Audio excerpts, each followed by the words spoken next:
Welcome to Ojas study. Friends, हम देखेंगे water बम, जो कि बहुत ज़्यादा न्यूज़ में है और ये बहुत ही ज़्यादा इंपॉर्टेंट टॉपिक्स था जो हमें लगा कि डिस्कस करना है, तो हमने इसे डिस्कस करने के लिए रख दिया। तो वाटर बम आखिर है क्या? वाटर बम बिल्कुल ही बच्चों की भाषा में समझें तो आपने देखा है एक मूवी बाहुबली, और बाहुबली मूवी में आपने देखा है कि बाहुबली और कटप्पा दोनों एक राज्य में जाते हैं जहाँ पे वीर सेना होती है वहाँ पर, और वहाँ पे रात के समय क्या होता है कि उस राज्य पे पिंडारी आक्रमण करता है, और जैसे ही पिंडारी आक्रमण करता है तो बाहुबली अपना दिमाग लगाता है। पिंडारी चूँकि ज़्यादा होते हैं, उनको हराना बहुत मुश्किल होता है, तो पिंडारियों को हराने के लिए वो क्या करता है, बैलों का सहारा लेता है। बैलों के सहारे वो एक डैम बना होता है, एक बांध बना होता है, उस बांध के पास पहुंचता है और उस बांध में एक हुक लगाता है, रस्सी बांधता है, और रस्सी बांधने के बाद बैलों में बांध देता है, और कुछ लोगों के सहारे वो क्या करता है, बैलों को कहता है हाँको उनको ताकि वो आगे भागें, और बैल भागते हैं आगे, और इस तरह से डैम टूट जाता है। जैसे डैम टूट जाता है बहुत ही अधिक मात्रा में एक पानी का प्रलय आ जाता है और सारे पिंडारी उसी में बह जाते हैं। तो यही है वाटर बम। वाटर बम इसी को कहते हैं। ये क्या कर रहा है, चाइना वाटर बम बनाने की कोशिश कर रहा है, सोच रहा है कि वाटर, अभी तो भारत को हराने की ताकत नहीं उसमें, बस ऐसे ही करता रहेगा, चाव माव करते रहेंगे। ये सब चाइनीज होते ही हैं, ऐसे ही धोखेबाजी करना, तो ऐसे चाव माव करता रहेगा, हरा नहीं पाएगा किसी भी कीमत पे। लेकिन वो चाहता है कि हम इस तरह से नहीं हरा पाए तो चलो किसी तरह से बर्बाद करेंगे भारत को, और उसकी देखिए राजनीति क्या है, किस तरह से वो करना चाहता है, अभी हम देखते हैं। सबसे पहले भारत का मैप बनाते हैं। ये है हमारा प्यारा भारतवर्ष, हमने भारत अपने हमारा भारत है। अब क्या करेंगे, आप जानते हैं कि हमारा सिक्किम है, यहाँ पर और अरुणाचल प्रदेश है, और यहाँ पर असम है, इस तरह से असम। और असम जो है ये 2 बार बाउंड्री शेयर करता है बांग्लादेश से। ये यहाँ पे बांग्लादेश है, बांग्लादेश यहाँ पर है। अब क्या है कि ये 2 बार बाउंड्री शेयर करता है हमारा असम। असम यहाँ पर है और यहाँ पर है मेघालय। तो देखिए, आप जानते हैं ब्रह्मपुत्र नदी के बारे में। ब्रह्मपुत्र नदी यहाँ पे निकलती है चाइना के तिब्बतियन प्लेटू से, जो कैलाश मानसरोवर रेंज से निकलती है, और यहाँ से आते हुए यहाँ से गिरती है। यहाँ पे जो गिरती है, जिस घाटी में गिरती है वहाँ पे कहते हैं दिहंग दिबंग। दिहंग दिबंग घाटी में गिरती है, और इस समय इसको कहा जाता है, अरुणाचल प्रदेश में इसका नाम है सियांग नदी। सियांग नदी। और इसके बाद जब असम में प्रवेश करती है डिब्रूगढ़ से, जब डिब्रूगढ़ में असम में प्रवेश करती है और फिर आकर के बंगाल में जाती है, बांग्लादेश में जाने के बाद बंगाल की खाड़ी में आकर के इधर गिर जाती है। तो देखिए, जब ये असम में प्रवेश करती है डिब्रूगढ़ से, तो यहाँ पे इसका नाम ब्रह्मपुत्र पड़ जाता है। अब क्या है कि ये जो इसको चाइना में कहते हैं स्यांगपो, इस स्यांगपो नदी पे एक जगह यहाँ पे बिल्कुल अरुणाचल प्रदेश के पास में लुक्खा मैं कह रहा हूँ याद करने के लिए, लोखा नाम है लेकिन लुक्खा ऐसे याद रहेंगे। देखिए, तो लोखा नाम से यहाँ पे एक जगह है जहाँ से यहाँ से लेकर के 24 किलोमीटर, लगभग 24 किलोमीटर की रेंज में ये क्या कर रहा है, चाइना 10 बांध बना रखा है, और बांधों का निर्माण बहुत तेज़ी से कर रहा है। क्यों कर रहा है, रीज़न क्या है कि अगर ये बांध का निर्माण कर लेगा तो यहाँ से ये पानी घुमा करके ले आएगा। आप जानते हैं कि चाइना में जो इधर की स्पेस है, इधर लगभग 55% ऐसी एरिया है जहाँ पर केवल सूखा ही रहता है, रेगिस्तान है, कुछ नहीं है, बस पठार है। और इधर जो थोड़ा सा एरिया है, देखिए ये पूरा एरिया इधर का किसी काम का नहीं है, इधर ही इसकी जनसंख्या रहती है। और आप जानते हैं कि चाइना की जनसंख्या विश्व की सबसे ज़्यादा जनसंख्या है, यानी कि, और विश्व की जनसंख्या का 20% इसकी जनसंख्या है। और यहाँ पे जो पानी होते हैं, पूरे विश्व में जितना हमारा पानी है पीने योग्य पानी, इसका 7% वाटर इसके पास है। और हमारी जनसंख्या पूरे देश की जनसंख्या का 17% है, और हमारे पास पानी जो है 4% है। ठीक है, तो हम जल्दी इसके बराबर हो जाएंगे, इससे आगे ही बढ़ जाएंगे जब जनगणना होगी तब। तो अब देखिए, हमारे यहाँ पानी कमी है, पानी कमी तो इसके यहाँ भी है, लेकिन यहाँ पे पठारी बाग है, इधर कोई यूज नहीं होता, कोई कुछ नहीं है। अब ये क्या कर रहा है, इधर डैम बना करके इन नदियों का पानी घुमा करके इधर ले जाना चाहता है, इधर सिंचाई करने के लिए, और इधर तो इसके लिए तो फ़ायदे हैं, चाइना के लिए बहुत ही फ़ायदा है।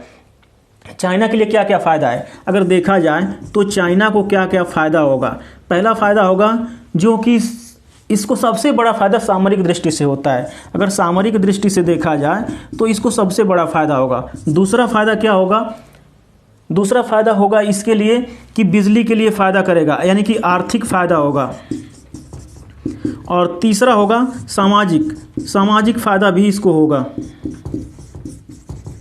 ये 3 फायदे तो होंगे। अब कैसे कैसे होंगे, देखिए सामरिक फायदा कैसे होगा, ये जब चाहे तब यहाँ से, जब हमारे से युद्ध शुरू होगा, अगर हमारी सेना इधर बॉर्डर पे लगी रहेगी युद्ध करने के लिए, और ये क्या करेगा यहाँ से बस बाहुबली की तरह डैम खोल देगा। जैसे डैम खोला, इधर हमारा अरुणाचल प्रदेश बहने लगेगा, असम, मेघालय सब बहने लगेंगे, तो इधर से हम लोग तो परेशान हो जाएंगे। हमारे एनडीआरएफ की टीम और फौज इधर लगाना पड़ेगा कि बचाओ जनता को, क्योंकि आप जानते हैं जीवन जीने का अधिकार सबको है। तो हमारी सरकार इनको बचाने में लग जाएगी, यानी अफरा तफरी इधर मचेगी, कुछ इधर कमजोर पड़ जाएंगे, इधर लड़ लेगा, ऐसा सोचता है ये। लेकिन ऐसा होगा नहीं, कर नहीं पाएगा। आर्थिक रूप से कैसे फायदा होगा? लगभग इतना, जहाँ पे जो इतने यहाँ पे इतने 24 किलोमीटर की रेंज में, जहाँ पे हर एक जो है हर एक 540 मेगावाट की बिजली पैदा कर रही है। तो बिजली जब पैदा करेगी तो इसकी आर्थिक स्थिति मजबूत होगी। दूसरी बात, सामाजिक फ़ायदा इसलिए होगा कि यहाँ से घुमा करके अगर इधर ला दे तो इधर क्या होंगे, इधर की भूमि उपजाऊ कर सकती हैं, और जब उपजाऊ करेंगे तो आर्थिक फ़ायदा भी होगा, सामाजिक भी फायदा होगा। यहाँ पे लोगों को ला करके बसा लेगा। वैसे भी जानते हैं कि चाइना इतना बड़ा चुट्टा है कि क्या करता है, समुद्र में मिट्टी, लाखों टन मिट्टी गिरा गिरा करके नए नए द्वीपों का निर्माण करता है, और उन द्वीपों पर अपनी जनता बसाना चाहता है। तो इस तरह से इसको फायदे होंगे। सबसे बड़ा अगर नुकसान होता है तो किसको होगा? हमारे देश को होगा, हमारे भारत को नुकसान होगा। और नुकसान क्या होगा आप देखते हैं। देखिए, सबसे पहला नुकसान होगा पर्यावरण का। हमारे यहाँ पर्यावरण का नुकसान सबसे ज़्यादा होगा। इसके बाद दूसरा फायदा है हमारा सामरिक दृष्टि से हमको कमज़ोर करने की कोशिश कर रहा है। और दूसरा फायदा होगा आर्थिक नुकसान होगा। आर्थिक नुकसान कैसे होगा ये भी देखते हैं, आर्थिक। और तीसरा सामाजिक तो नुकसान होगा ही होगा।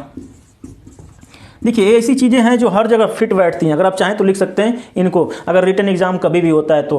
भारत को पर्यावरण नुकसान कैसे होगा? जब यहाँ पे कंस्ट्रक्शन चलेगा, कंस्ट्रक्शन होने की वजह से यहाँ पे जितने भी गंदे पदार्थ होंगे इस पानी के सहारे, यहाँ से जो चूँकि ये पर्वतीय इलाका है, और पर्वतीय इलाका होने की वजह से यहाँ से चट्टानें गिरेंगी, टूटेंगी, ऐसे गिरेंगे जो खराब पदार्थ होंगे, प्लस कंस्ट्रक्शन के जो खराब पदार्थ होंगे, जैसे कोई मशीनें, बड़ी बड़ी मशीनें लगेंगी, आयल गिरेगा, कुछ भी गिरेगा, मोबिल गिरेगा, जो भी गिरेगा, ये सब गिर करके क्या होंगे, इसमें सारे खराब पदार्थ जो है बह करके हमारे इन बेसिन्स में आएंगे, इधर हमारे ब्रह्मपुत्र नदी में आएगा। जब ब्रह्मपुत्र नदी में आएगा तो यहाँ का पानी खराब होगा, दूषित होगा, गंदा होगा, सॉइल पॉल्यूशन होगा, यानी पॉल्यूशन होगा, पर्यावरण नुकसान होगा। और यहाँ पे जानते हैं कि असम में बहुत सारे वाइल्ड लाइफ सेंचुरी है और नेशनल पार्क हैं, जिसमें एक पार्क ऐसा है जो वन हॉर्न राइनो के लिए मशहूर है, जिसे कहते हैं एक सींग वाला गैंडा। और कौन सा पार्क है आप मुझे कमेंट बॉक्स में बताइए। तो यहाँ से इनको नुकसान पहुँचेगा। और आप अच्छी तरह से जानते हैं जितने भी यहाँ पे प्रजातियाँ हैं, प्रजातियों को नुकसान जब होगा तो आप जानते हैं पहले से ही यहाँ पे डेंजर और इंडेंजर और क्रिटिकली इंडेंजर्स कैटेगरी में हमारी स्पेसीज यहाँ पे हैं, यानी कि प्रजातियाँ हैं, उनको नुकसान पहुँचेगा। साथ ही साथ एक बात और है, चूँकि ये पर्वतीय इलाका है तो यहाँ पर 2 बार बाढ़ आती रहती है। बाढ़ से तो असम ऐसे ही परेशान रहता है।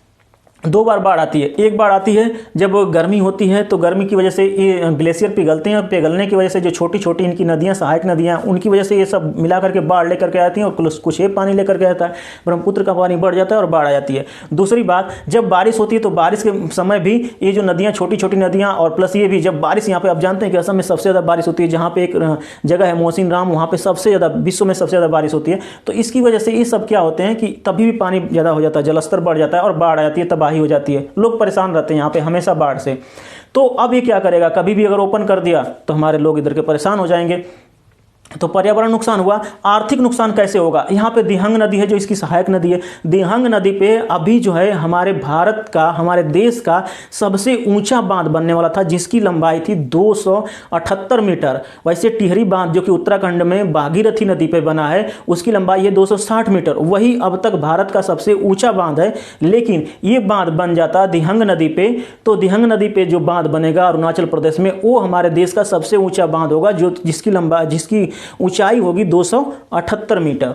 तो ये हमारी परियोजना फेल हो जाएगी लगभग। क्यों? क्योंकि अगर हम यहाँ पे बांध इतने पैसे खर्च करके बना भी देंगे, जो हम चाहते हैं कि नहीं हमें इतना मेगावाट बिजली पैदा हो, लगभग 2800 मेगावाट की बिजली, 28,000 मेगावाट की बिजली के हम अनुमान लगाए हैं, तो होगी नहीं, क्योंकि पानी उधर से नहीं आएगा, क्योंकि उधर से पानी, इधर से पानी, पानी की वजह से ही तो बिजली पैदा होगी। जब पानी नहीं रहेगा नदी में तो बिजली कहाँ से पैदा होगी? तो ये नुकसान हमारे लिए होगा। तो आर्थिक नुकसान हो गया। सामाजिक नुकसान ये होगा कि हमारे जो यहाँ पे लोग हैं, यहाँ पे लगभग उत्तर प्रदेश से, अगर ये पश्चिम उत्तर प्रदेश है, इधर पश्चिम उत्तर प्रदेश, इधर पूर्वी उत्तर प्रदेश, पूर्वी उत्तर प्रदेश में, पूर्वी उत्तर प्रदेश से ही लेकर के इधर के लोग आज भी कुएं से पानी पीते हैं, नल से पानी पीते हैं। यहाँ वैसे दिल्ली की तरफ और पश्चिम उत्तर प्रदेश जो दिल्ली एनसीआर में, वहाँ पे लोग नहीं पीते हैं। क्यों? क्योंकि इधर सारी कंपनियाँ हैं, कंपनियों की वजह से बहुत सारे जो नीचे हमारे रॉ मटेरियल्स चले जाते हैं, जो गंदे पदार्थ चले जाते हैं और पानी दूषित हो जाता है और लोग पीते नहीं हैं।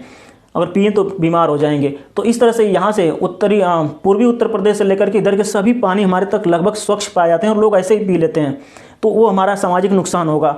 और बहुत सारी चीज़, जैसे लोग गरीब हैं, इधर गरीबी ज़्यादा है, इधर लोग ऐसे अगर घर बह गया, गिर गया तो फिर बनवाने में बहुत सारी प्रॉब्लम्स आएंगी। तो इस तरह से हमारे भारत को नुकसान होगा। अब बताइए, अगर हम इस नुकसान से बचना चाहें तो क्या करेंगे? सबसे अच्छी बात है, इन चाऊ माऊ को बोलने वालों को, जो चाऊ माऊ करते रहते हैं, इनको सबसे अच्छा सबक सिखाना है। तो करिए क्या, इस पर तो बात बन ही रहा है, ठीक है, कोई बात नहीं। हमारी प्रधानमंत्री ने दे दिया है, अभी बैठक हुई थी, प्रधानमंत्री जी ने कह दिया था कि नहीं, इस पर दिहांग नदी में बांध बनेगा और मंजूरी दे दी गई, 1600 करोड़ रुपए पास भी कर दिए गए।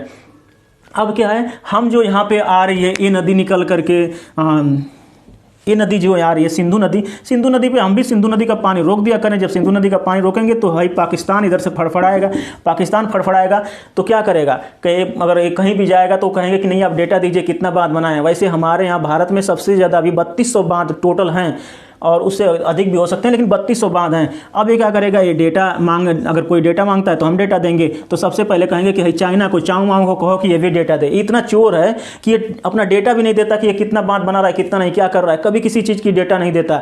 नहीं तो देखिए कितना अच्छा एग्जाम्पल है। अच्छे से सोचिए, जब कोरोना वायरस आया तो कोरोना वायरस यहीं से आया, लेकिन ये लोग छुपा लिए, बताए नहीं कि क्यों हुआ, कैसे उत्पन्न हुआ चाइना जो कोरोना वायरस। अगर पता चल गया होता तो अब तक वैक्सीन तैयार हो गई होती। क्योंकि जब अगर मान लीजिए किसी चीज़ का पता ही नहीं कि कोई चीज़ क्यों घटा, किसी चीज़ की घटना किस वजह से घटा, जब वजह ही नहीं पता होगी तो उसकी काट कैसे खोज पाएंगे। ये सबसे बड़ी नाकामी रही इन लोगों की, और इनकी वजह से पूरा देश आज भुगत रहा है। लेकिन फिर भी अगर कभी चाहे बाहुबली बनना, जब यहाँ पे बाहुबली बनने की कोशिश करेंगे तो हमारा देश में जो हमारे आर्मी जवान हैं वो इधर लड़ना जानते हैं ना, सबसे तेज हैं इसी पहाड़ियों पे लड़ने के लिए। पहाड़ पे तो इनके छक्का छुड़ा ही देंगे, बाकी हर जगह मजबूत हो रहे हैं। बाकी और भी देश सहायता करेंगे ना करें, लेकिन ये यहाँ पर तो इन लोग कभी जीत नहीं सकते, ठीक है।